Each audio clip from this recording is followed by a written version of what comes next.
Hello, and welcome to Flix in a Six. I'm one of your hosts, Anthony Costanzo. With me, forever and always, the man, the myth, the filler grain, Alessandro Bielsi. Say hello, Al. I still don't know what you're saying. The filler grain. Nope. Yep.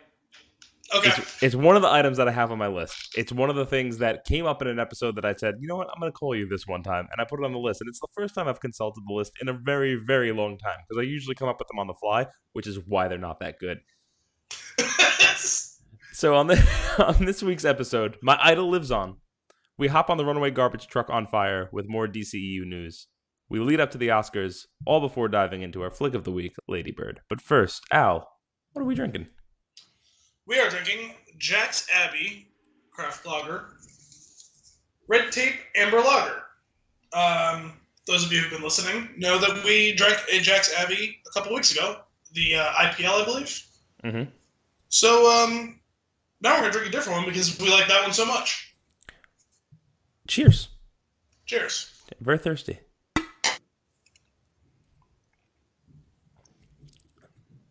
Yeah, I think this place makes some good beer. I think that's just it's just a given at this point. Well, I will try and secure a few more because there's like 8 or 10 other varieties in my store the last time I checked. So Nice. I see it says Dunkel up here on the top. Can you tell me a little bit about Dunkels? Sure. German beers, German style lagers. I thought you were going to say, sure, this isn't one. No, I mean, I could be wrong, but I think it literally means dark. Oh, okay. Or some variation of the word, in German. So Dunkel lagers are, dark beers. And as you can see from looking at this, fairly dark beer. Yeah, very tasty. Yes. Lots of flavor there. Another trend that I've noticed, I tend to like beers when they have that word on them. So I was wondering if there was more to it than that. Yeah, I've kind of grown bored of German lagers a lot. My brother mocks me as if I speak of which I don't know, even though I've drank tons of them. And I dare say that more than you know. My advanced years compared to him, as well as my advanced level of drinking beers compared to him, coupled with the fact that I have in fact made beer for several years now, and done a lot of reading and learning about beer in the process of learning. This is a very roundabout way of saying he's wrong. Not wrong, just that I know what I'm talking about when I say your that. Opinion is stupid. No, just that my opinion is quite valid. Not that his opinion isn't valid, just that mine may be more valid. Fair. No, the conversation we've had is he loves German lagers. He's like, how do you not like German lagers? Which is him misremembering a conversation we had a year or two ago in which I said, they're kind of overrated. Because there's a lot of sameness to the flavors of them, as well as in some cases a particular aftertaste. But the fact that there's a lot of sameness to them is kind of by design, because lagers, while I find them to be less appealing to me from a flavor standpoint, I respect the hell out of what goes into making a lager because of the level of craftsmanship that is required to execute a lager properly. Unlike ales, which are known for their variety of flavors and a lot of times having some crazy, funky things going on in them, lagers are not supposed to have any off flavors in them at all. So the fact that there's not a ton of variety in them is by design. When you say crazy flavors, what are you talking about, really? So a lot of the favorite flavors of certain styles of ales are actually the result of byproducts from the yeast fermenting the beer. The types of byproducts that would not taste good, nor would they come out the way they're supposed to, nor should they come out that way in any way, shape, or form for a lager. Okay. It's the nature of the lager yeast, which has very, very, very high attenuation rates, and the byproduct blows off in a lot of different gaseous forms. Ales don't smell while they're fermenting. I mean, if you open your fermenter, it's going to smell like fermenting beer. Mm-hmm. But if you just stand near it, you might smell some hops if you've been dry hopping it, but that's about it. From what I understand of lagers fermenting, they smell like rotten eggs. Ooh. The byproducts are released during the fermentation. With ales, they're more often a part of. Now, if you fuck up an ale, it can have really bad tasting byproducts. I had one batch that did that. It was undrinkable, and then when I had to dump it all into the sink, I almost got ill because I had to smell 5 gallons of it going down the drain all at once. Ah, the notorious screw up. Yes, the one. The one that got away. You'll never live that one down. Everybody gets one. Yeah, so that's the thing is a lot of lagers, especially the very pale, fragile lagers like pilsners, like stuff like that, have a very refined and lack of variety in their flavor. I like Dunkels because it's a bolder flavor. You know what I'm saying? Mm-hmm. So I will drink stuff like, Dunkel Lagers, like a Bach or whatever, a Doppelbock, like those, the darker ones, because they have more oomph to their flavor. I enjoy those. Yeah, I think I can get behind that. That makes sense. I want to let you know. I don't know if you heard me typing while you were talking there, but I took down a phrase that you said, and I think this needs to be the title of your autobiography. What is it? Nature of the Lager Yeast. I think it's the perfect title. Or it's just the name of our band. Okay. It's gonna be great. The nature of the lager yeast. Nature of the lager yeast. So good stuff. I like this one, and I think there's been no misses from Jack's Abbey as far as I remember. Well, we're 2 for 2. Okay. There wasn't a third one? No, I don't believe so. Interesting. Well, let's keep them coming. I like them. Other info on this one is it's 5% alcohol by volume and 25 IBUs. Good solid beer. Nice. And most importantly, it comes in pints. It comes in pints. Well done. 1 pint of lager, just to be very clear. That's what it says on the side. Yeah, I think you enjoyed that about the last one we had too. Yep. So, first story of the day. My idol lives on. Thank God. Kevin Smith, massive heart attack. That was some rough news to wake up to. Glad it was followed up immediately by, he's okay. Well, that was the way I saw the story, was Kevin Smith tweets out that he had heart attack yesterday, is fine. Yeah. That's rough because I look forward to everything that he does, and I know that he's got such a huge fan base, and it'd be terrible to see that happen with him at so young. Whereas I know feel that like he's the movie-making version of George R.R. Martin, and that's not even a comparison of the fact that they're fat and have beards. I think that his releases have become less assured in his later years, in the same way that George R.R. Martin's have, where he keeps saying how he has these cool things coming on the way, and we keep getting crap. It depends on your perspective. I don't find his new stuff to be crap. I find it to be different. I like everything he releases. Everything that he puts out is very Kevin Smith. That's true, which also is similar to Martin. Everything is on brand. I know you enjoyed his stuff from the last couple of years, but when you consider the fact that the conversation changed like 8 different ways around Tusk. Everything I heard is that's a shit movie, and he knew it was a shit movie when he was making it. It's so funny. I really enjoy the ride of watching Tusk. And all of what went into it, including the birth of the idea on one of their podcasts while they're stoned, to the Twitter poll that gets the movie made, to the end credits of the movie where they recap the episode where they're talking about it, and they're just like giggling like little kids at the nonsense that they're putting forward. See, even this was all kind of reaffirming my belief that he is a younger movie-making version of George R.R. Martin, because he's getting involved in all of these other projects that are not the things that all of his biggest fans want, which is more of the View universe, right? Whereas Martin has all of his short stories and the larger world things. And I don't know. I think that's a TV show, and I could say you would feel that way if you're a Kevin Smith movie fan, but if you're a Kevin Smith fan, you probably like all of the things that he's doing. Kevin Smith movie fan, which the same way with George R.R. Martin, it's Song of Ice and Fire fan. You know what I mean? Right. Yeah, for sure.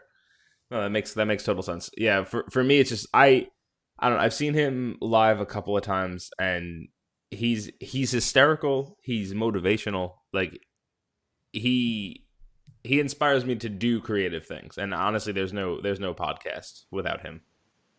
Oh, I'm not saying he's a bad person or that No, he hasn't done some entertaining things. You know what I mean? Sure, I know, but when I say like I like Idol, like I love like I follow the man's catalog. I love what he does, and it's just it was so strange because that morning after that happened, I got messages from like 15 different people saying, "Oh my God, did you hear?" I'm like, well, one, I was one of them. I know. I was like, one, yes. Two, it's not like he's my family member. It was just kind of funny. But I guess everybody that knows me knows how much I really enjoy him and his works.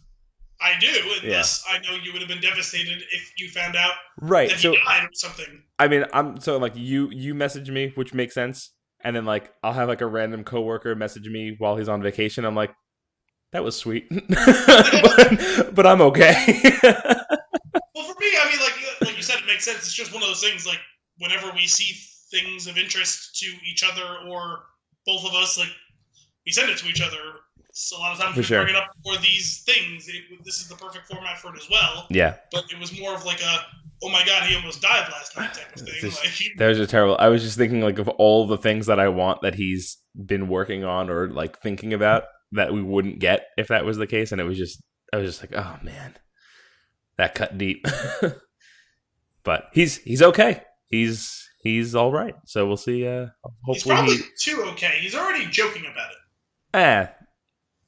No, I mean, like, he was joking about it, like, in his announcement of, hey, I almost died 12 hours ago.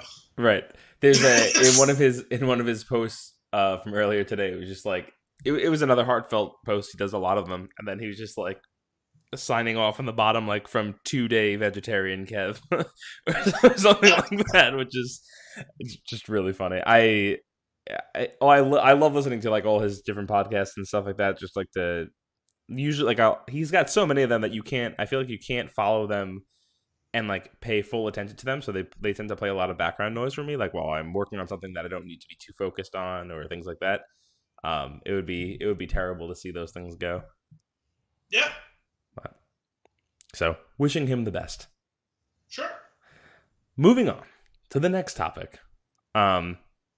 It's gonna get even, well, if we started with this, it probably would get worse if you got to that. Well, that was a dark story with a happy ending. Yeah. Now we're heading into. Now we're just gonna go. We're gonna go dark for a while, and then we're gonna come back out of it. So, Joss Whedon leaves Batgirl. You send me this text, and you're just like, what did you say? You just like put it to bed already, or something like that. Yeah, I was like, can they just take it out back and? They just got an old yeller it. Just end this thing. Because this slow, pathetic death of the DCEU is just.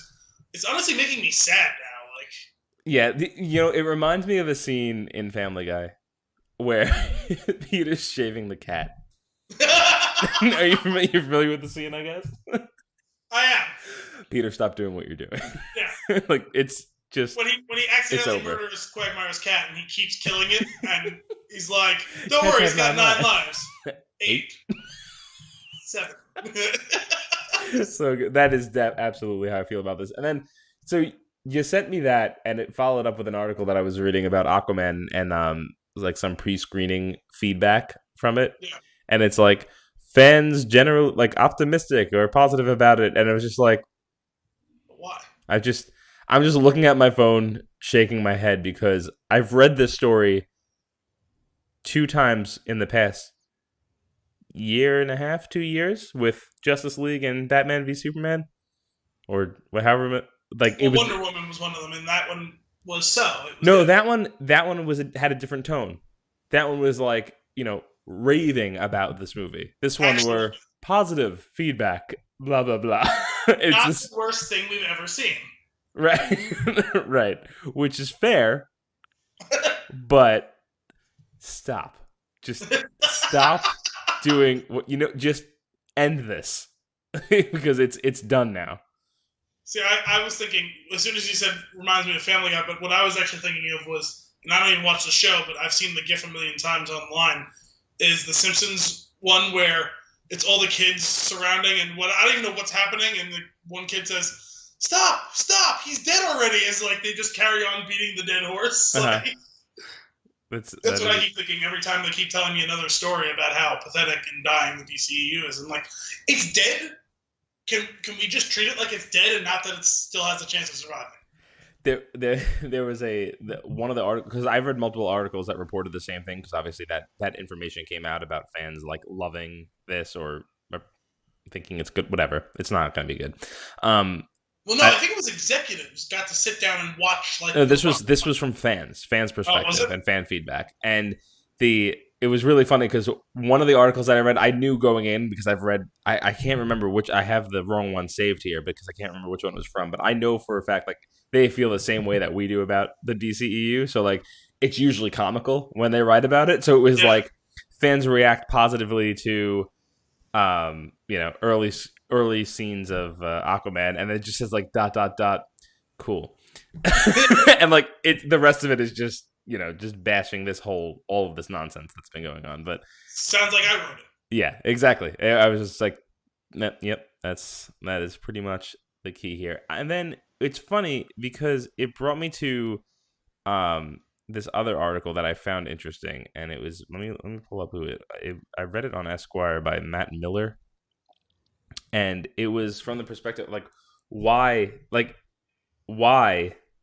are the Marvel movies better than the DC movies? And then he goes into the usual things that we go into, just poor decisions all around, like putting all of the stock in Snyder and just all the things that you say a million times over and over again.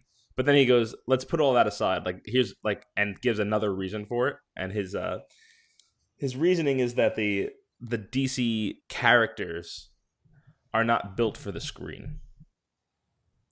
No.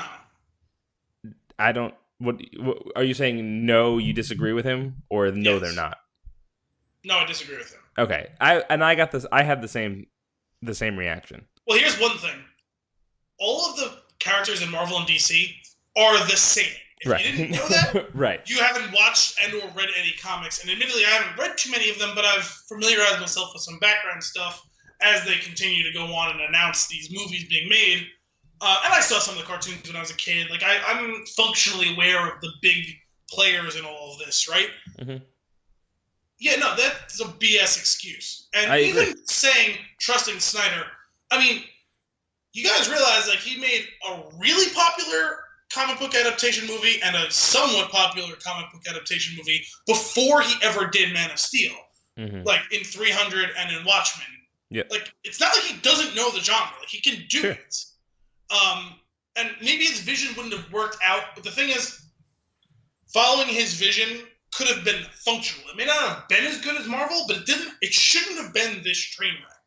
Him and Jeff Johns running it together as kind of the de facto version of Kevin Feige, and whether he's choosing Joss Whedon to be his auteur or whether he's choosing the Russos, who've now taken over the ship of the Avengers vehicle, right? They have a vision and they're acting on it, and they're letting it happen in its own time. And that's the biggest thing. It's hard to pinpoint the one thing in that way because that's more of a nebulous idea of just they didn't take enough time. And that's what I've been saying since we first started discussing that on this show is they tried to catch up to Marvel by simply saying we don't need to do all of those things and get it all set up. And they just said, and threw paint at the canvas and thought it was going to turn into Mona Lisa. That's not how it works. Right. You have to do the work. Marvel earned what they've got here. DC tried to cut through all of that, and they tried to build a castle with the foundation made out of plywood. But yes, but I don't think that approach. I think that approach could have worked. Somewhere halfway between the two could have worked. Like, I'm not saying they had to take as long because they could look at the playbook a little bit, right? Sure. But they still have to get all the people in place and on board and on the same message. Clearly, they've never had that all one on the same messaging because we keep hearing about reshoots and rewrites and remakes in the movie. You know what I mean? Right. And that movie died on the cutting room floor. Like, yeah, all of that. Like, if every single movie you put out is that, then you're clearly doing something fundamentally wrong at the very highest levels. Right, and what kind of bothered me, because there was this and then there's other articles, and we've poked fun at the Zack Snyder, the recent Zack Snyder films, which, you know, deservingly so, but he's becoming the fall guy, and if they were to just pull him out and put somebody in, the problem's not going to get fixed. No. They needed to double down, and instead I don't know what. There's no words that I have that can describe what it is that they've done. They just. It's crazy to me because the CW DC shows put these movies to shame, and they are soap operas. Yeah, and cheesy. Yeah, but they're better than these movies. Yeah. Well, at least they follow a vision, a story. Like, they really do. The bits that I've seen, my brother watches most of those shows. The bits that I've seen, at least it's cohesive and coherent. Yep. So I'll give them that. I mean, like, I don't enjoy the shows per se, and they look terrible. Like, when I can watch, like, the stuff on Netflix, the Marvel shows on Netflix, yeah, the CGI isn't as good as the Marvel movies, but it's not laughable, you know? Right. But I could even maybe possibly get past that, except that, like, there's a lot of cheesy, like you say, soap opera-esque, you know, storylines and all that. But the point is, they actually have a cohesive, coherent plan to the shows. Yeah, it's a shame.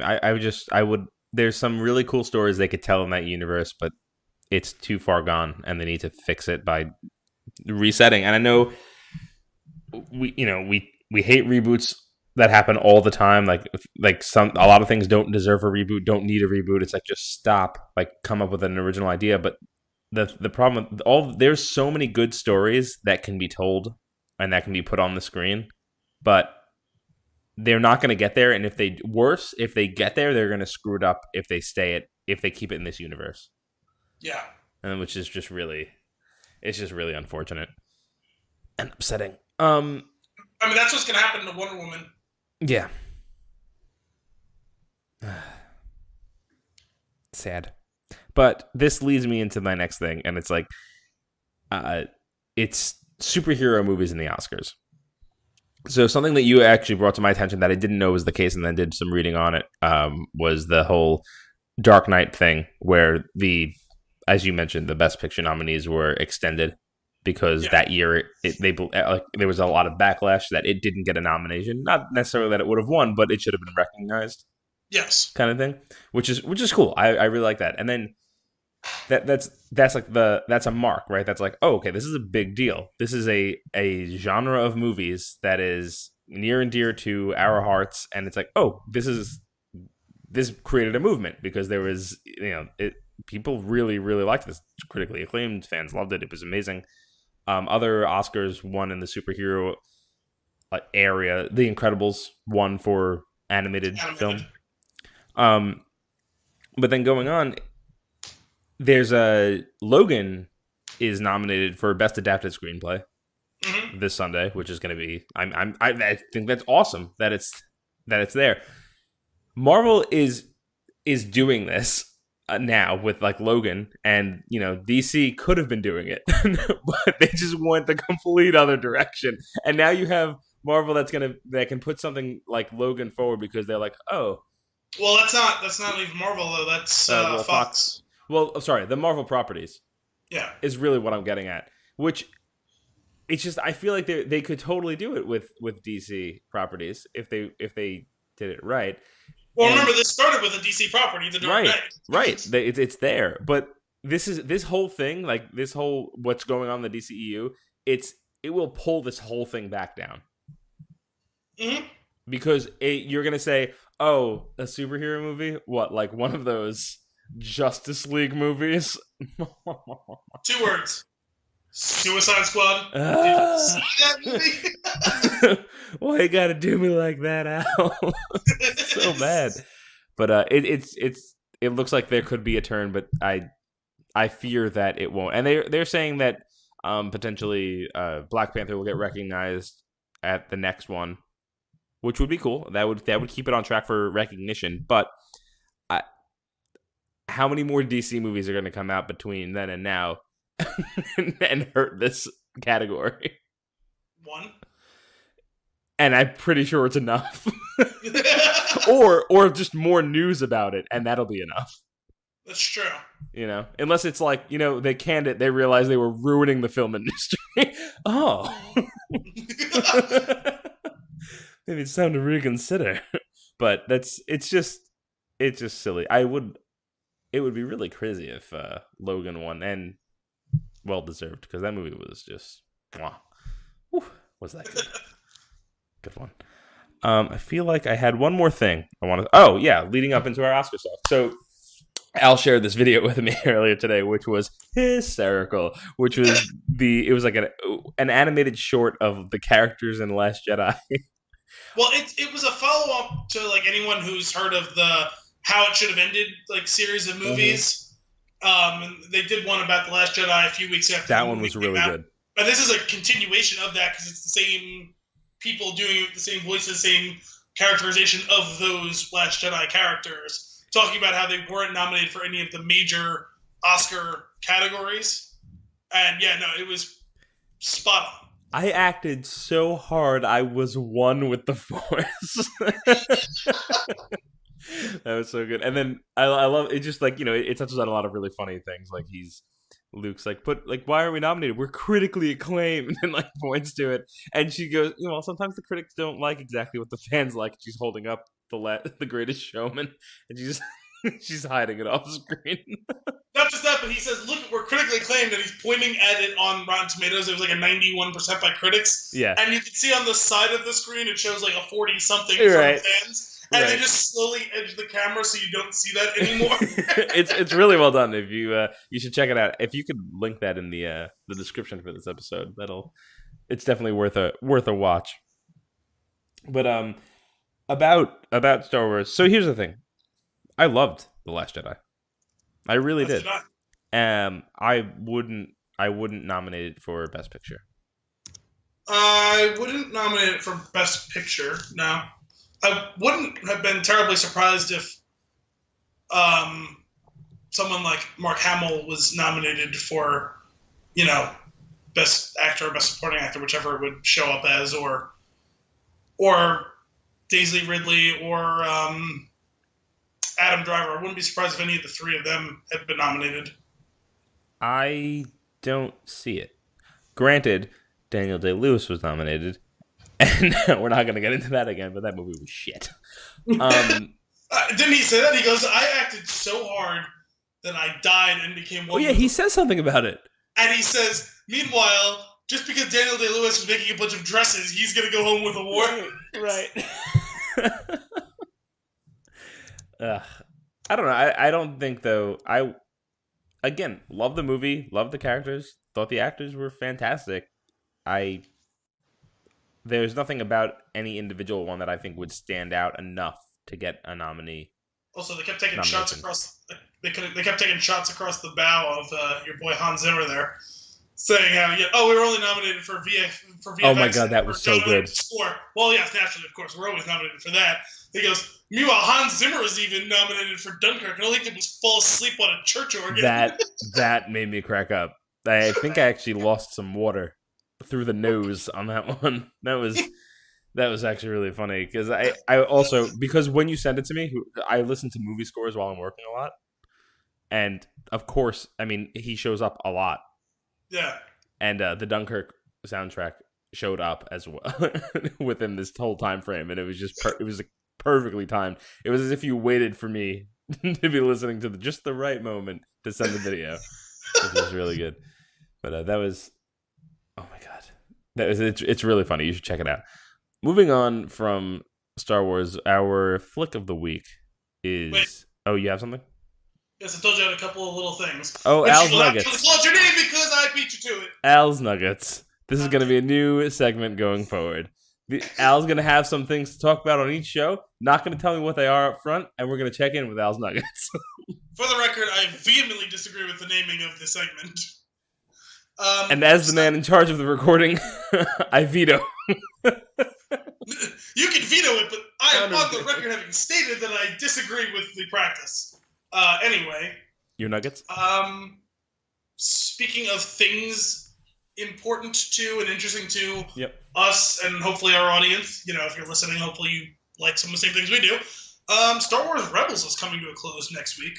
Oh, yeah. Series finale. Are you up to date on that? What? Are you up to date on that? Yeah, I watched. They had 7 episodes to do in the final half of the season, but they're doing it across 3 weeks. They did 2 episodes last week, 2 episodes this week, and 3 episodes next week. Okay. And some pretty big stuff for Star Wars canons happening. They're going balls to the walls in this second half final season. Yeah. Where's the best place to watch it? Any spoilers? What I did was I found out, like, if you have a provider or whatever, like, because I know a lot of people are cutting cords, but they still have a service. If you have access to Disney channels and you have like a sign-in thing, you can get it through there on demand. Or in my case, I downloaded like one of the Disney apps because they created and destroyed some over the years, and they're going to have a new one or 6 coming out in a couple of years once they set up their own streaming services. So the Disney Now app, like 95% of the backlog episodes are on there. Oh, okay. For whatever reason, there was like, in the first 2 seasons, there was like 4 or 5 episodes that weren't in there. Thankfully, not in a row. Okay. So I just read the synopsis of each of those episodes at the time that it came, so I at least got the gist of what was going on. I don't know why those particular episodes were cut. Right. I honestly couldn't tell you. How many seasons is it? There were 4. Okay, cool. I think the first season is shorter, though. Yeah, typical. Yeah, but it's cool. There's some cool stuff. If you're a big Star Wars fan, you'll be able to get past the fact that it's a relatively child-oriented audience because it's just Star Wars stuff. There's the old characters, some new characters. I'm gonna have to watch it. I'm definitely. I've been interested for a while, and knowing that it has like an ending, and like I can work towards completing a series in a set period of time and then moving on from it makes it a little bit easier for me.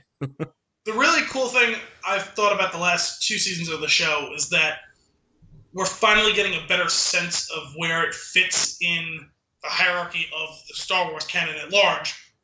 What we know that means now, having all the old Legends stuff thrown to the side, because... You mean the old Jedi text? Well, there's Jedi Temple stuff. They're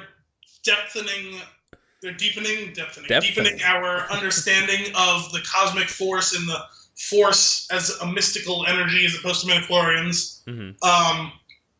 We started hearing some stuff about kyber crystals and 1 or 2 mentions of Orson Krennic, and then in this season, his name keeps popping up even though he hasn't been on the show. And finally, in the last week's episode, there was a reference to Project Stardust, which I thought was particularly cool. Because those of you who've seen Rogue One know that is literally the construction of the Death Star. That's cool. Yeah, I thought so. I like that. Is his character going to be in the show? Well, if he's not in next week, he won't have been in it at all. But he's been mentioned more and more that I was wondering whether or not he might show up.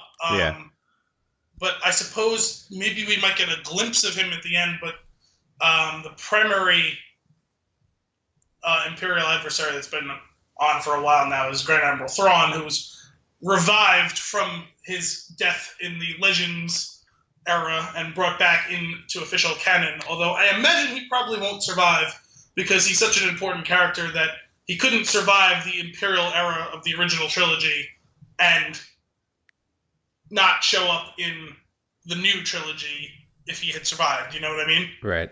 He's not someone who gets an off-screen death. Sure. Interesting. Also, speaking of TV shows to watch, like, because I binged a bunch of this to catch up to where the show was at, but started watching on Netflix Altered Carbon. Good show if you like weird sci-fi shit. Oh, yeah? What's that about? It's based on a book from about 15 years ago. Although it sounds like they pared down some of the weirder things, and by weirder, some of that is incorporated in the as eras change, what's acceptable changes too. From what I understand from seeing some references from people who had read the book and are now watching the show, there's some stuff of questionable nature, specifically vis-a-vis rape and such. I was going to ask you, where does it fall on the questionable scale next to the thing you told me about it? I don't know for a fact. There hasn't been anything on the show, but I've seen some references to the fact that in the book there was some things of that nature. So I don't know. But, it's a Netflix show, but it's more nudity than an HBO show. Oh, jeez. Any listeners who are a big fan of Joel Kinnaman, you will see much more of him than you ever thought you would be able to. And I mean a lot, often. I mean a lot.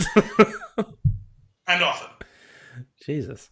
Okay. That being said, there's it's equal opportunity. Well played. That was not the reason I started watching the show. In fact, I was very surprised when, like, one of the first big scenes is just him laying completely ass naked on the table, and his whole scene is shot naked. I'm like, oh, that's what we're doing now, Netflix. Good to know. Yeah. And then it's just nudity nonstop throughout the course of the show. I was like, I was not prepared for this. But there's only two really well-known actors in this. It's Joel Kinnaman and James Purefoy. Everyone else is basically people I've never seen before. There's like one other person in the show that I have seen in one other thing in a small role. But it's a really good show. It's funky. It's a couple hundred years in the future. Give it a watch. It's good. Good show. All right. And final of my notes. Final nugget. Is there is a new Al's Ale, which I will be bringing to you this weekend. Oh, yes. It is good. Yes. Is this going to be our Annihilation Ale? We can do that if you like. Excellent. Then, in that case, the episode following this one will be Annihilation. We will get to Black Panther. It's going to happen. I just need to see it. This is the problem. I just haven't seen it. Waiting on you. Waiting on me. We'll probably, hopefully, I'm really hoping to get to it before you get here so that we can do that as one of our in-person sessions. I would be a fan of that. Because those seem like they're going to be two really fun movies to chat about. Yes. Also, if we can do double the episodes, we might even be able to have double the ales. Ooh. Now you're talking. Any more nuggets? No, that's it. All right. Well, then, in that case, let us move on to our flick of the week, Lady Bird, just in time for the Oscars. We'll give you the quick rundown from IMDb. In 2002, an artistically inclined 17-year-old girl comes of age in Sacramento, California. That is the plot. That is the entire movie. It's... I'm going to... My review of the movie. This movie is perfectly okay. And that is what I've said to multiple people that I've talked to about this thing. The movie's... It's okay in many parts of the movies. It's good. It's fun. But overall, I wouldn't watch it again. I wasn't super into it. I really don't understand the Best Picture nomination. That's the gist of it from me. How do you feel? Strongly disagree. Very, very good movie. Really? Huh. Yes. Okay. Well, that's good. Admittedly, a pretty weak field of Best Picture nominees. Well, outside of the top couple, 10 pictures that have been nominated for Best Picture, I wouldn't say all 10 are great films. You've already said you didn't like this one that much and you hated Phantom Thread, so... Right. In an admittedly somewhat weak field of Best Picture nominees, this is deserving. I disagree. I really enjoyed this movie. What is it about this movie that you like? Can you get into this before we get into spoilers, or would you like to hold off? I found its unconventional examination of relationships that are all too conventional to be interesting. And stuff that could have gotten really dark and deep and heavy just skimmed the surface of that, hit those notes just the perfect amount, and still had some fun stuff to keep it light. It's been a kind of a common factor with a lot of the things we've seen lately. Mm-hmm. We talked about where it's like, this is really, really dark, and then you found a way to drag me up out of it, and this one may have done an even better job of balancing that than something like The Big Sick, where it was so dark, and then you throw in like an inappropriate joke in the middle of it. It's like, I'm laughing, and that's dragging me out of this, but I feel like I should be taking this super seriously. I felt that this did a better job of balancing those things instead of it being like we're driving off the road and then we jerk the wheel back on. I feel like what you just said is a very elegant way of saying it was bland. No, disagree. And I think that's probably why we disagree on the movie. You saw something deeper in the movie than I did. Yeah, well, so I guess like from a narrative perspective, yeah, it's not groundbreaking. It's literally a tale as old as time, right? Like, mm-hmm. Teenager growing up and figuring out their place in the world. Like, we've seen a billion of those movies. I found the way that it did it to be masterfully executed. Interesting. We're gonna have to get into more of this. Also, there was some fun stuff with the way that it was paced. And that was actually one of my notes, and we can get into that more post spoiler. But this movie, through most of the first 2/3, and even some later on, but they kind of ease off of it a little bit, is a frenetically paced movie. And a lot of movies have been like that lately, and I hate it. Mm-hmm. And for some reason, it fit perfectly with this. We never spent a second longer than we needed to in any one scene, and I rarely felt that I needed to spend any more. Yeah, here's the thing. If you listen to the show and you like to hear what Al and I have to talk about, I would say watch the movie so that stop here if you haven't seen it, watch it, and then come back, because I'd like to just not worry about spoilers so that we can talk specifics, because I'm very, very curious to hear what things other things that you like really enjoyed about it. It's fun. This is really interesting to me. I like that you're coming from the other side of it.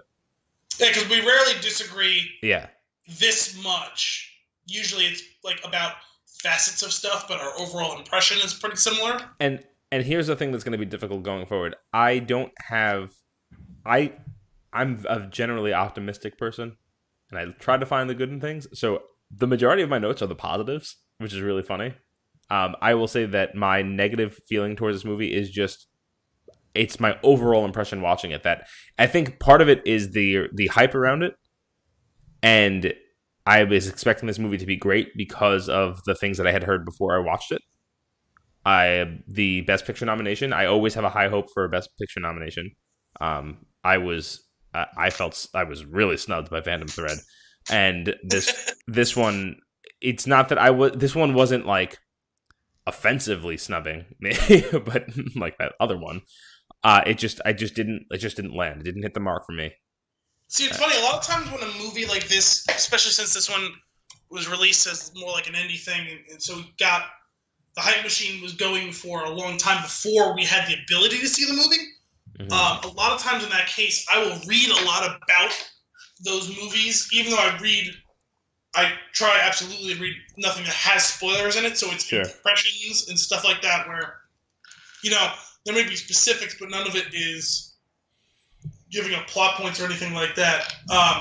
In this case, for whatever reason, I avoided most of that. So I was just aware of the hype at large, hearing in the first few weeks, it's a perfect score. Hearing everyone loved it and this and that. And does it live up to that billing? No. But I still think it's really good. Yeah, it's interesting. I don't think this should win Best Picture. My personal pick, I'd pick The Post. I think it's going to throw 3 billboards, but I'm not offended by that pick. I think it was a very, very good movie as well, and deserving. I think The Post was more deserving. Get Out is as good a movie as any. It's just not going to win for a multitude of reasons. The biggest, probably just the fact that it was released a year ago and not 2 months ago. Also, there's a whole political thing with that. And this isn't even black, white, any of that stuff. Just a whole political thing of there's a lot of hesitance to recognize freshman directors in that sense. Right. Freshman debuts from directors. There's only been like 3 of them that have won. So I don't think this should have won Best Picture, but I think it belongs in the conversation. think it was totally right to be nominated. That's cool. I'm very excited that we're disagreeing because we don't a lot. Yeah. Which is awesome. I will say, so if you were, can you run down real quick? Were those the ones that you saw for the Oscar nominations? You saw Dunkirk also. I saw Dunkirk, and honestly, that movie's as good as any movie. Like that movie could win, and I'd be cool with it too. It's just not going to. Like there's no chance that movie's winning. Mm-hmm. And it's different because it's an incredible story, but it's not a story-driven movie. Right. It's so many other things that go into making it a work of art that would make it worthy of being nominated in this sense. Like, it's the lightest of the stories, right? Yeah. Or lightest on story of all the ones, as opposed to something like The Post, which is 100% story. Yeah. The Post. So I saw The Post, I saw Dunkirk, I saw Get Out, I saw Lady Bird, I saw... That's 4 of them. There's 10 total. I don't remember the other ones. Mm-hmm. Oh, 3 billboards. I saw 5 of them. Nice. That's pretty good.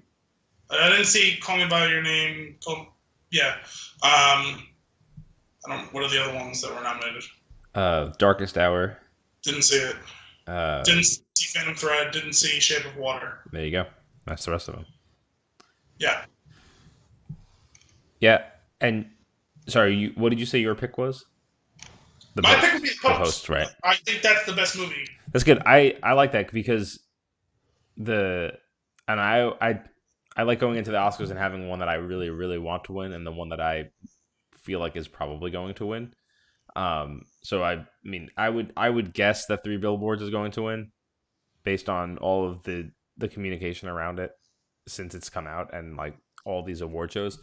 My pick is actually Call Me by Your Name. That was the one out of this list of movies that was like that's the only one that has stuck with me afterwards for so long, where I think back on it and I was like, this was just really well done. Like, I will say the funny thing is that The Post was so dense that I actually feel like it, quote unquote, didn't stick with me just because there was so much that happened that you need to see it again just to retain all the information. You know what I mean? Yeah, that was The Post. The Post was very good. The story was incredible. The cast was incredible, and there were so many good performances in it. Like, I don't know.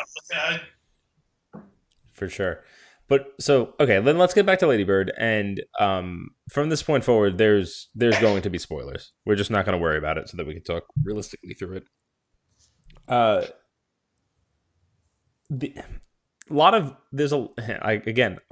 said a lot of my notes are positive. You want to start with the negative that I had? Yes, sure. Didn't love the ending. Fair.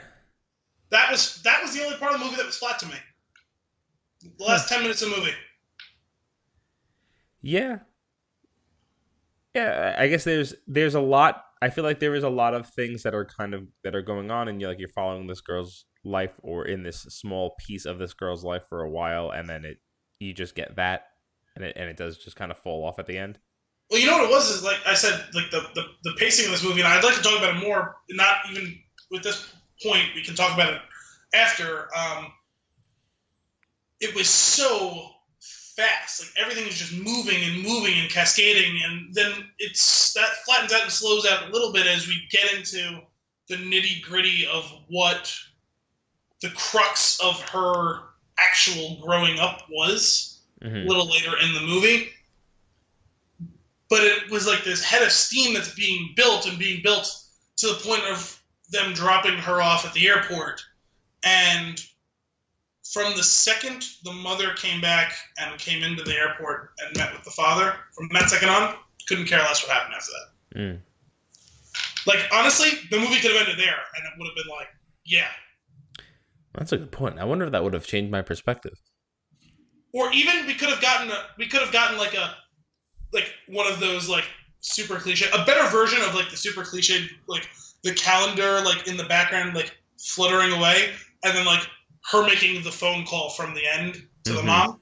I didn't need the stuff in between of her going to a party and hooking up with a guy to take him to the hospital. Like, that stuff was so irrelevant. Yeah, I agree. I'm trying to think if that were to be the case. The problem was that the movie had an anticlimax at the end. Yeah. Yeah. Now, you say the pacing for the rest of it, though. You appreciated the way that they handled it. And I would agree with that, because if anything that happened in that movie lasted any longer than it did, I actually probably would have felt even more negatively towards the movie. Well, that's part of why I was saying that I think that this was masterfully executed, a mundane thing, because it's something that I've noticed in really a lot of in the past couple of years is that, and I'm sure it's because of a rare bit of understanding by movie makers of its audience and how poor our attention spans are, that we don't settle into any one thing and just digest it. You know what I mean?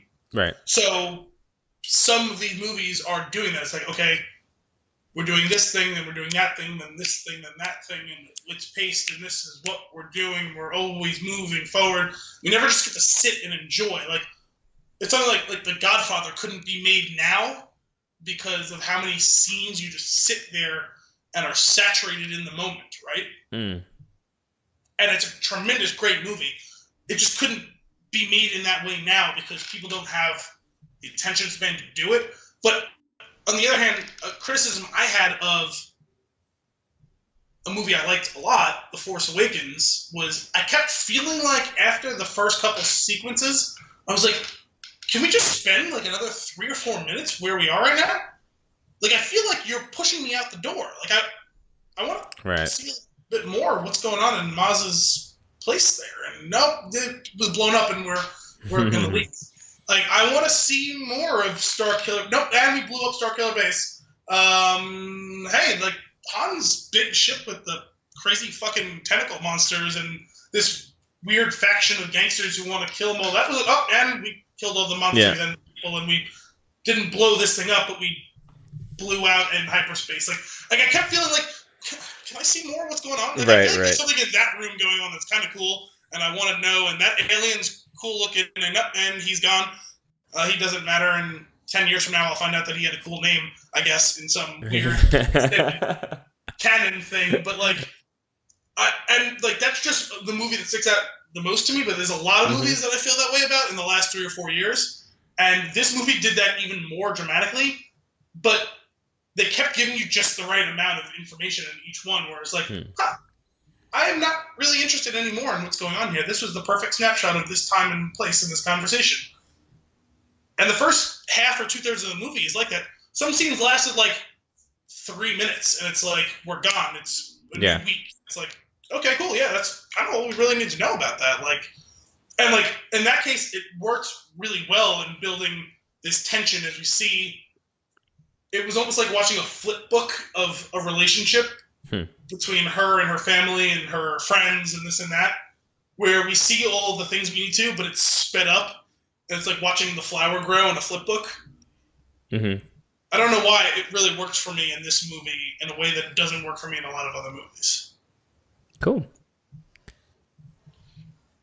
And like I said, the big scenes that we really needed to, like, in the end, like, her time spent with the second boyfriend, Kyle, I think it was. Mm-hmm. The time spent with her new friend.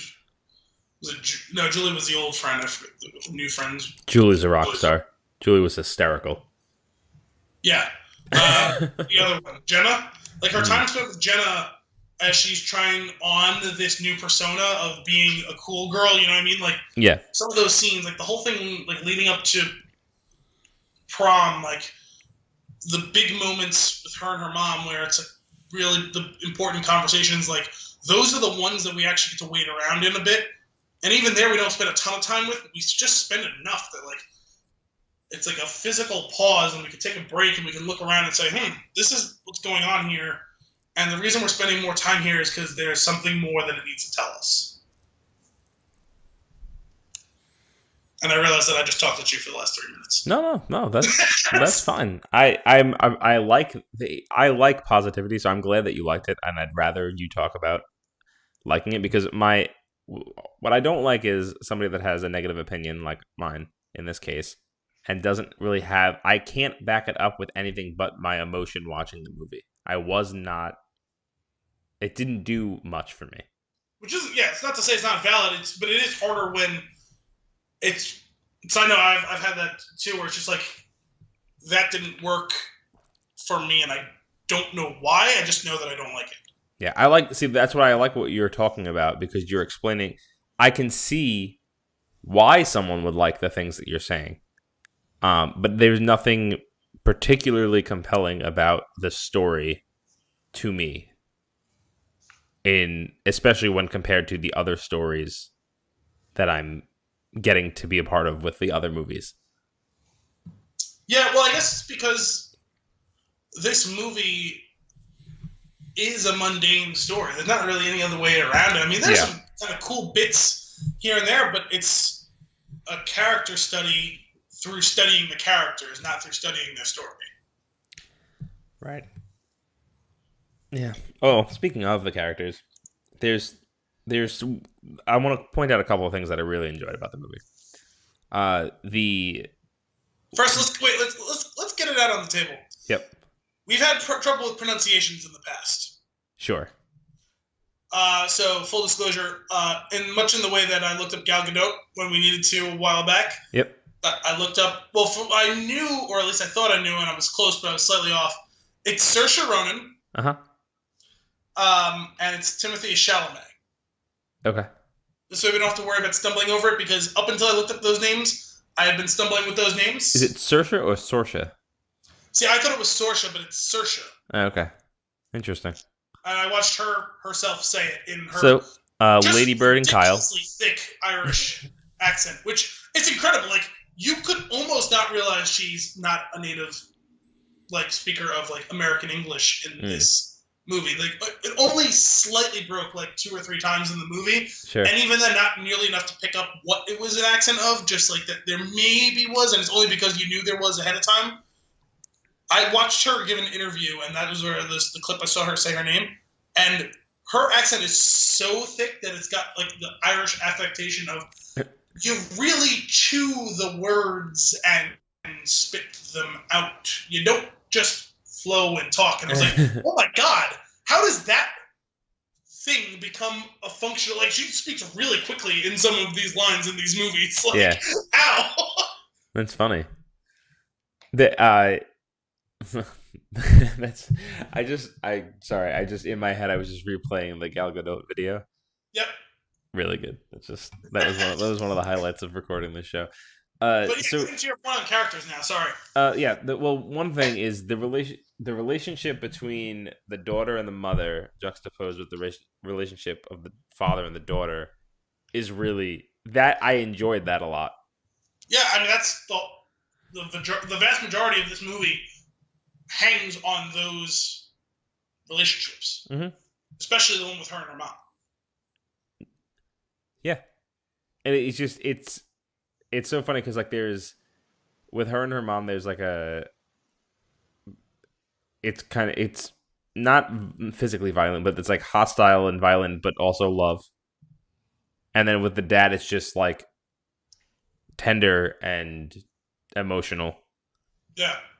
And it's funny because, like, I mean, I've seen that, you know. Well, it's funny, too, because it was a bit of, you know, from a stereotype perspective, role reversal. Because usually you expect the mother to be loving and caring and nurturing and the father to be gruff. And in this, it's completely the opposite. Yeah, well, and that's funny because, like, I feel like in experiences, like, growing up with, you know, family members and friends, I've seen this relationship. So maybe it wasn't as compelling to me because it just seemed like, you know, normal for me. But it was cool to see that on screen. Yeah, I thought it was well done. There's the scene that I was excited when the movie started. I thought that you know what, this movie's gonna be. I'm gonna enjoy this. Is the scene in the car? The scene in the car. Yep, where she opens the door and she exits the car. Like there's no other way. Like she doesn't jump out of the car. She exits the car while it's driving down the highway. So the funny thing is, the very first time I saw any promotional material for this. I saw that, and it's just a cut of her speaking to her mother and jumping out of the car, and I was like, this is going to be one of those funky, kind of trippy, like, surreal type of movies. No, it was nothing surreal about it. She just jumped out of the car and broke her arm. Like, I was wondering if it was going to be one of those, like, like, almost Scrubs-like hallucination, like, cutaway things, and then, like, she didn't actually jump out of the car.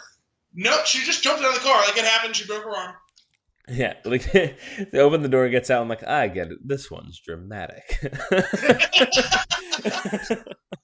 But the scream that the mother belts out it makes that scene hysterical. Yeah, it's just really funny because like they're and like that sets you up, which is really, I'm guessing it's the point, right, of that scene is this is what their relationship is going to be like from this until the end of the movie. Yeah, they're enjoying each other's company, they love each other, and then it quickly flips on its head.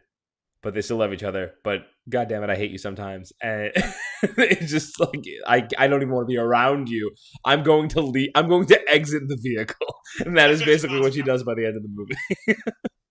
Well, it's funny because I really, through the run of the movie, through the majority of the body of the movie, there was two big scenes for me that made their relationship so unique. And this is a lot of why I found this movie compelling. It was the two things. One of them was just a snapshot of their relationship, and the other one was informing their relationship. And the scene where she snaps on her, and it's like she almost had this OCD thing about, like, the clothes, and, why is everything's got to be this way and that, and it's the typical teenage rebellion against that sort of authority and all that stuff. And she says, isn't there ever one time that, like, you didn't folded your clothes before you went to bed? And like, right. Like, why are you giving me a hard time? Like, was this how it was with your mother? And she just bluntly says, well, my mother was an abusive alcoholic. And she just walks out of the room, and it's like, wow, this is the best she can do to be motherly is, I'm going to be hard on you, but I'm never going to hurt you. Right. Because, like, it's not a failing, but she can't do better. Mm-hmm. This is the best that she can do because her mother was beating her when she was drunk. Like, right. And the way her frustration manifests itself is to be nitpicky. You know what I mean? Like, and like, it was that whole, I love you so much, but I can't actually tell you how. Yeah. That it takes her father to tell her how much informs that relationship so much. And it's like, in other stories or even in your own personal life, like, you see versions of that throughout the world. But I just thought it was so crystallized in that moment how it was, and it's like, okay, yeah, like, I get it now. Mm-hmm. And she gets it too, and like, that's an important turning point for her, I felt, for both of them, right? Yeah. Yeah. And then the other one for me was there's a scene where it was one of the times they were at the store, and they're like just fighting. And it's when they're getting the dress? Nasty, and she pulls something off the rack and says, do you like this? And immediately it's just gone. Yep. And they're just like mother and daughter talking about clothes. Like, yep. Yeah, that was a really good scene. Wait a minute, how do you turn that switch like that? I just want to watch. I remember like watching that and going, that's good. It's funny. I mean, that also kind of makes sense, like with her, if she had a rough past with her parents, or at least her mother in this case, it kind of makes sense that she's with like this more sensitive, caring husband. Yeah, because it's the whole idea, I guess, of him being able to unlock that, and her not thinking that she could have had that. Right, and then there's just and the opposites attract thing too. I have two notes on the dad. There's two lines in the movie about the dad that just like I love this guy. One is when douchebag Kyle comes to pick her up for the prom, and he goes, "Don't tell me you're gonna go with a guy who honks." And then she goes outside to the car, but just like not just that, she goes, "Yeah, today I think so." Yeah, yeah. But that was like, one, and the other one is when it's her birthday and he brings her the cupcake into her room. And she asks him if he wants some of it, and he says, "Yeah," but really he's saying like, "Hell yeah, I want half that cupcake." Like it's just like he was really funny to me.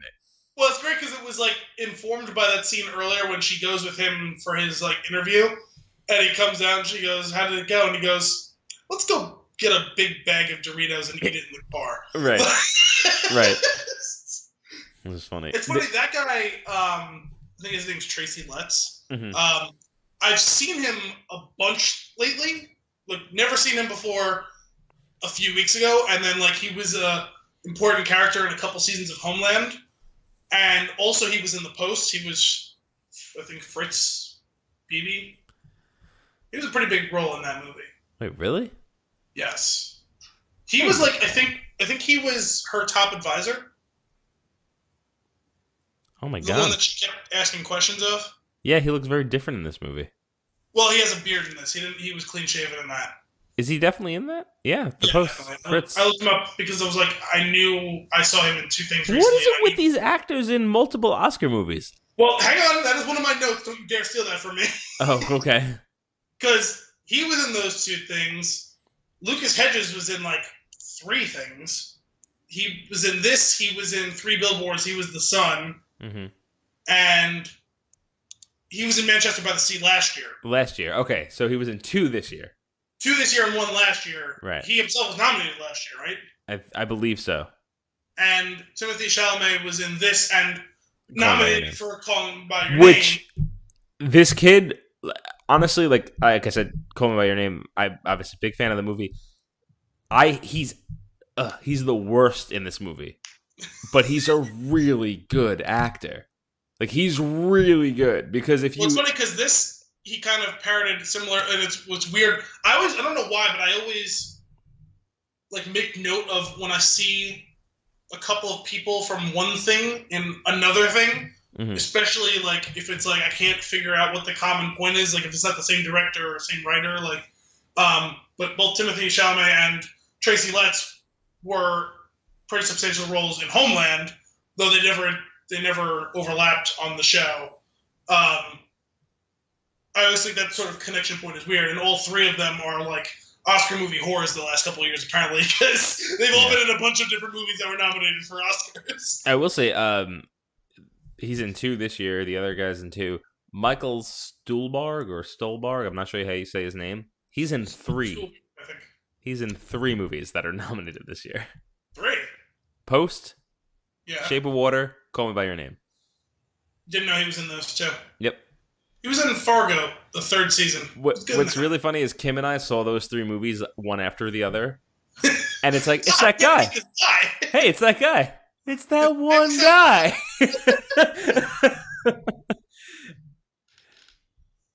And then it was like, huh, he's not nominated, but he was really good in all of them. Well, in Post, he had like a 2-minute scene, but still. There was someone else I saw in that too that I was like, I completely forgot he was in the movie, and I don't remember who it was now. But yeah, I don't know. This had a really good cast, like underratedly so, because I didn't know a bunch of these people were in this movie. Right. So just want a couple of other points that I want to touch on because these are my positive notes here.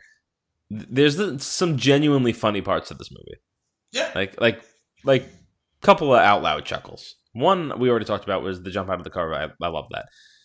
2, this might have been my favorite one. Or actually, sorry, this is my second favorite one. We'll get to my favorite one a little further down. But the racial remark about Miguel getting a scholarship. I didn't laugh at that. I was like, oh, fuck, that was shitty. No, but the way, the delivery of that whole thing was really funny. Like, she's like, he's like, I did not. What did he say? Like, I opted out of that question. She's like, I'm sure they didn't know by your name. Miguel. Miguel. Yeah, it was so funny the way that was delivered.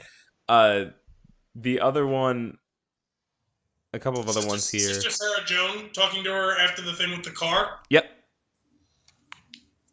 that was good. That's what I have here. I said, just married to Jesus. I didn't do anything to your car. Married to Jesus? Yep. That sounds pretty funny. It was pretty funny. Yeah. It was like, and I wasn't just married to Jesus. I've been married to him for 40 years. It's like, what? This nun is the best. But now there's two characters. There's the nun. Then there's also the broken play director. Was it Father or something? Father Broken Play Director is what I have written down here. But he it was it's like, it's funny in the scenes, like the way that like they're portraying him, but then it's just like really sad when he's not there anymore. I feel like he's always like I just feel like he always makes me sad. Yeah. Because he'll always be that character from the newsroom that made me super sad when he killed himself. Mm-hmm. Yep. Oh, Newsroom was so good. I know. I'm gonna rewatch that sometime soon. Yeah, that's a solid life choice. It's a great show. It's honestly one of my favorite shows ever. But so I mean, I liked his character, like, and then obviously like he's no longer there, and I like, you don't know what happened to him. I don't think they clear. Which was kind of weird. They didn't like. They had the scene with him meeting with her mother. Yeah. He says, please, you can't tell her, and she said, well, I think that's the last time we see him, isn't it? Yeah, I'm pretty sure it is. But then you get the coach, and that whole him giving scenes out to people. The priest football coach directing a play. Oh my god! Incredible stuff. That was a good scene. Yes. That was so funny, and like, the kids taking notes and writing it down. Oh my god, it was so. And it's like, and you sing. The white mark is singing. Sing. Yeah. This is a thick shaded line. This is singing. That was really funny. And then the scene where she finds her boyfriend in the bathroom with another boy was. Yeah, I didn't laugh at that. That was pretty. It really sucked, but the circumstances at which it went down was just kind of funny. Oh, there's never a line that goes in there, and it's like, oh, and the whole thing gets turned on its head. I was kind of genuinely shocked. Not that we haven't seen stuff similar to that going down, but it was just like he seemed to be so earnestly like into her before that. Yeah. Usually the seeds of that situation are there's like this hesitance, and it's like there's always a question. I didn't have that question. You know what I mean? I will say all of that though, and like feeling like, oh no, like yeah, these two are together and they're really into each other. That led to their scene where he comes to visit her at work, being that much really more powerful. Scene. Yeah, that was that. Like, if you want to make an argument, like that scene is worth a nomination. Yeah, I will agree with that. Like that was really good, and it was really well done. And I was like, you feel so bad, and I think it's funny. I don't like Lady Bird. I like her in that scene. Well, she's an annoying 17-year-old girl. Right. You're not supposed to like her. Right, and that's the only scene where I feel like that, and then the scene where she gets back together with her friend Julie. Like, those are like the two times in the movie where I like the character. But other than that, I'm like, I don't like you. Maybe that's part of the reason I didn't care for the movie. Yeah, I mean, not that the situations are in any way, shape, or form the same, but I still felt watching her some things that brought up specific feelings and memories for me from the past year or so, going through my sister turning 18 and finishing high school. Mm-hmm. And I could see a lot of the things thematically being quite similar to stuff that our family has gone through, if not factually similar. Right. So I guess it kind of, maybe that's part of why it resonated. Although I agree, I didn't like her, but I also kind of didn't like my sister. And hey, G, if you're listening, you already know. Oh my goodness. I mean, I love my sister. I just didn't really like her, Yeah. Which actually, that was a pretty big scene when they're getting the dress, and she says to the mother, like, "Do you like me?" And she's like, "I love you," and this and that. And she's like, "Yeah, but do you like me?" Yeah. So, I've got two more notes I want to go through, and then I'll pass it off for you to finish up. But this last note that I have on the bottom was, I hate the shitty kids, especially Kyle. Yeah, he's bad. They're the worst. And that was also the reason why I was like, if this kid didn't deserve the award for Call Me by Your Name, he deserves it when you compare it to this role and the fact that he can jump between these two characters like really well and sell both of them perfectly.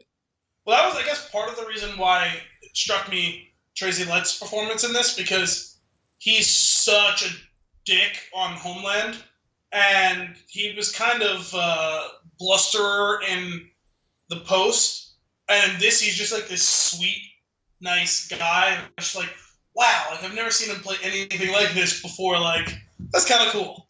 Yeah. That's talent. Yeah. The final note that I have, which I'm curious to hear your take on, I don't understand, and maybe I missed something entirely. I don't understand the references to 9/11 and the year being 2002. Yeah, I mean they didn't really matter, honestly. But it's brought up. It's brought up enough for me to have to note it down and ask. I don't know what the point of that was because there didn't seem to be a point to it. Right, and that bothered me, and I don't know why. It was just it just felt it was in my face in the scenes that it was in. Yeah, I mean it didn't. It felt like it was meant to be there for some unresolved thing that ends up not making it into the movie. Right. Because that ends up just being kind of almost not a throwaway joke, but like a throwaway theme. Yeah. It's like, oh, like I don't want you going to the East Coast because like terrorism. It's like, yeah, like that's kind of like low on the list of. It's not like 9/11's happening every other weekend. Like it happened once. It was just very strange, and it was one of those like jarring things that I was like, why is this coming up? And I'm thinking about it. Oh, maybe this will tie in somewhere, and then it doesn't, and I'm like, I didn't find it jarring, but like you, I also was kind of like, that's kind of odd. I don't know. Weird. Okay, well, glad we're on the same page there. Yeah. Didn't know what the reference was about, but all right. Well, then that's it for me. Those are my notes. What you got? Anything more you want to touch on? No, I was just trying to look over because the mom, Laurie Metcalf, was really good in this, and she's nominated, right? Yeah, I think so. And I really don't know her from anything. Is she? She's the mom. She's Sheldon's mom, I think, in Big Bang Theory. Yeah, but I don't watch that. Well then, let's see. I'm double checking. I guess the big thing she was is I don't know this, but I'm just scrolling past and I saw it. She was on like the whole run of Roseanne. She must have been one of the main characters. Oh really? Yeah. And also she was Andy's mom in the Toy Story movies. Oh my god. Oh my god. That's great. Yeah, she is definitely, she is nominated along with Leslie Manville from Phantom Thread, so let's just not talk about that and move on. Is that the sister? Alice, what'd you say? That's the sister, right? The sister? Isn't that the sister in the Phantom Thread? Oh, I think so. I think her name is what's her name? Yeah, that is the sister. Can't remember what her name was from that. Alice and Jenny from I, Tonya, which I'm going to see tomorrow. Mary J. Blige in Mudbound, and Octavia Spencer in The Shape of Water. And here's a thing. If you haven't seen Shape of Water, I would encourage you to see it. I know you haven't seen it, so I would encourage you to see it. There's a very good reason why she is nominated for this role. Is it because she does all the speaking for the two women? Because one of them. Yes, she fills all of the audio for conversations between multiple people by herself, and it's not overbearing, and it's done so well, and it's done so naturally that I'm like, I get it. Like when I saw her name, I was like, yeah, like 100%, like that, like for that skill alone in this movie was great, but she was also a really cool character.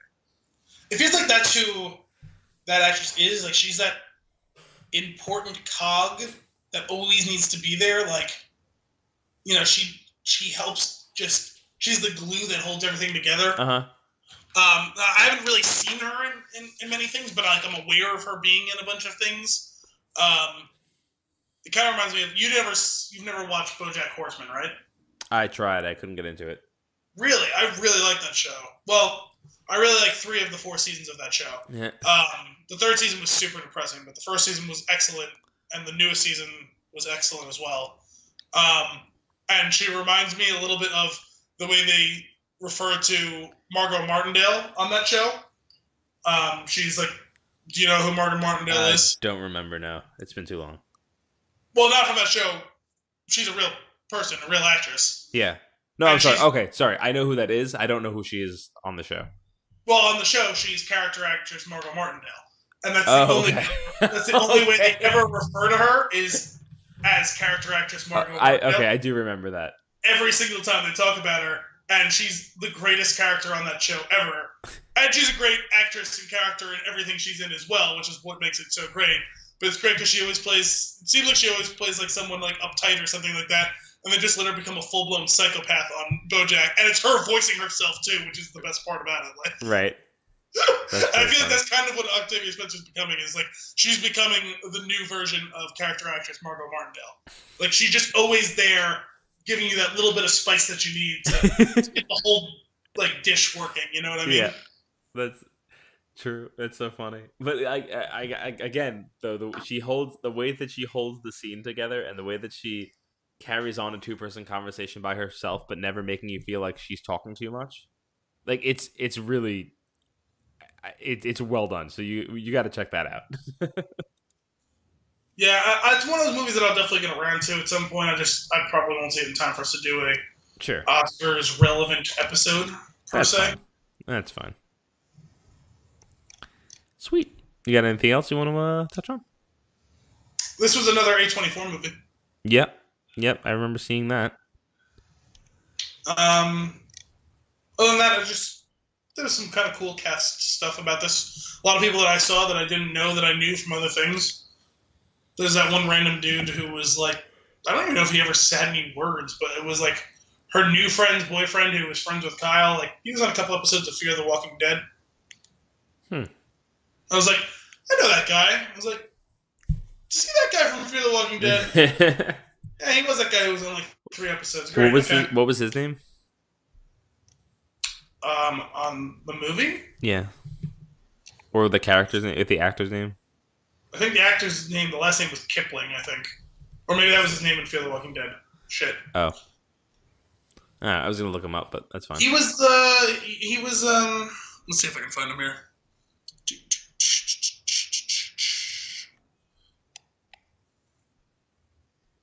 Is that him? That is him. No, it's not. I lied. You're a liar. No, I unlied. It's Daniel Zavato. What is it? Daniel Zavato. Daniel. He played Jonah Ruiz. Let's see who this sucker is. He doesn't look very familiar to me. Well, that picture of him probably wasn't look familiar because I don't think he had a beard in the movie. Nor did he have a beard in Fear the Walking Dead. Well then. But I think he was still on at the point where you were still watching that show. I tried to forget. Didn't you watch into the 2nd season? I think so, unfortunately. You saw into the part where they were on the boat, right? Yes. Remember when they had the boat taken from them? No. He was the guy that... I think I might have stopped before they got... He was the guy that Alicia was talking to on the radio. Okay. I remember that. I don't remember the boat getting taken from them. So yeah, eventually they meet up with him. They come and take the boat. Maybe I did see that. Oh yeah, I did see that. Okay. All right. I remember. I tried so hard to forget that I almost did. Hey, speaking of Walking Dead, this week's premiere was one of the better episodes of the past few seasons. Yes. I agree. Which isn't saying much, but it was one of the better episodes. It was definitely better. It definitely had the patented 8th season in your face shot for, again, too long. Well, for me, it's just that the episode was too long. Like, that episode didn't need to be an hour and a half. No. Like, but there was it was a good episode, though. In that episode, that it could have just been a standard episode length, and it would have been a very solid episode. Yeah. Still too much filler.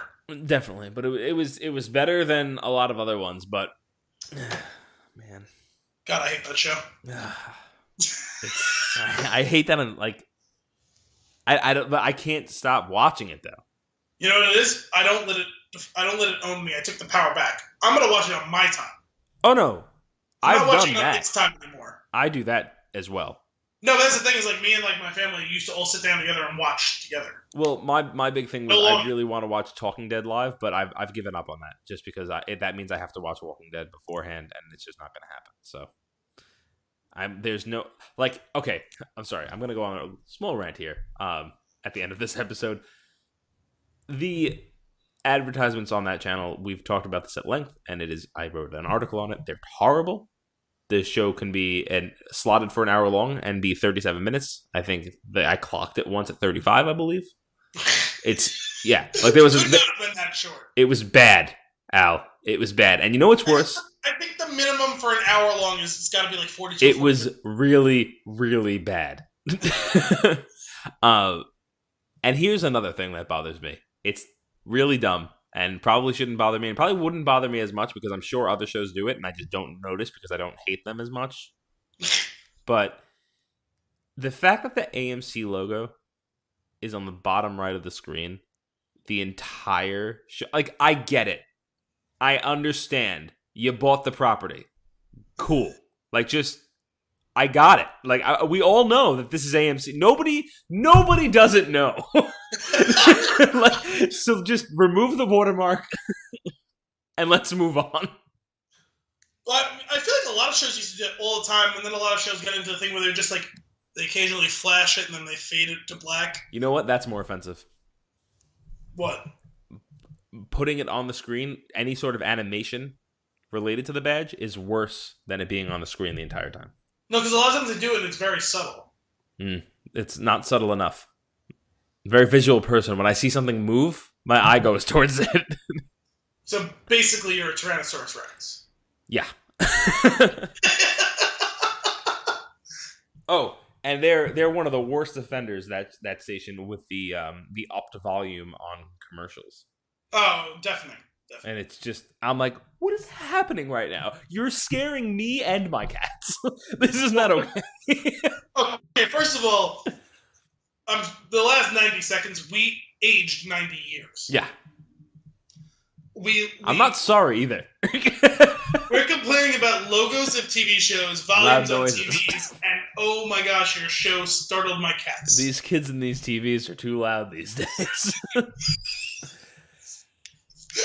Anyway, probably a good time to sign off. Let's get the hell out of here. So that's it for episode 35 of Flix and the Six. We hope you enjoyed it. Check back in. What? Is it episode 35 already? It is 35. Continue. Don't correct me. No, you know why? Because out of the corner of my eye, I saw session 27, and I was like, no. Yeah. So check back in next week for more movie and beer goodness. If you want to keep the conversation going, I'm at AEJ Costanzo on the Twitter and the gram. Al is at Alessandro B1187. And until next week, cheers.